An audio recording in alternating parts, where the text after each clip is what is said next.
ഭാര്യയെ 3 തവണ വിഷം നൽകി കൊലപ്പെടുത്താൻ ശ്രമിച്ചിട്ട് നടക്കാതെ വന്നതോടെ 1 ലക്ഷം രൂപയ്ക്ക് കൊട്ടേഷൻ കൊടുത്ത് വാഹനമിടിപ്പിച്ച് കൊലപ്പെടുത്തി. അപകടമരണമെന്ന് വരുത്തി തീർക്കാനുള്ള ശ്രമം പോലീസ് അന്വേഷണത്തിൽ പാളി.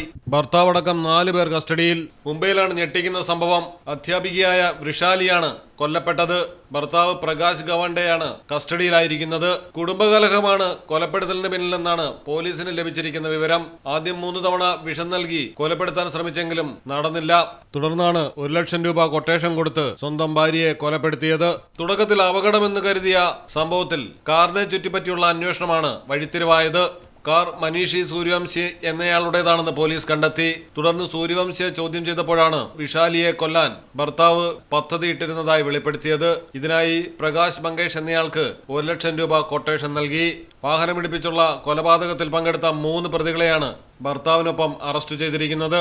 News desk Malayalam television. ഇനി നിങ്ങളുടെ വീടുകൾക്കും കെട്ടിടങ്ങൾക്കും മരത്തിനേക്കാൾ വിലക്കുറവിലും മരത്തേവിലും കരുത്തുമായി ഫെയർടെക് സ്റ്റീൽ വിൻഡോ ആൻഡ് ഡോർസ്. ഫെയർടെക്കിന്റെ മാത്രമായി പ്രത്യേകതകൾ. ഹൈ ക്വാളിറ്റി GA ഷീറ്റിൽ നിർമ്മിക്കുന്നവ. തിരഞ്ഞെടുക്കുവാൻ ആകർഷകമായ ഡിസൈനുകൾ വിവിധങ്ങളായ അളവുകളിൽ ലഭ്യമാകുന്നു. ഏതു കാലാവസ്ഥയെയും അതിജീവിക്കുന്നു. ഫ്രെയിമുകൾക്ക് അധിക ചെലവുകളില്ല. ഫിറ്റ് ചെയ്യാൻ വളരെ എളുപ്പം. ഇനി ഫെയർടെക് പ്രൊഡക്റ്റുകൾ ഉപയോഗിക്കൂ. സമയവും സമ്പത്തും ലാഭിക്കൂ. ഫെയർടെക് സ്റ്റീൽ വിൻഡോ ആൻഡ് ഡോർസ്.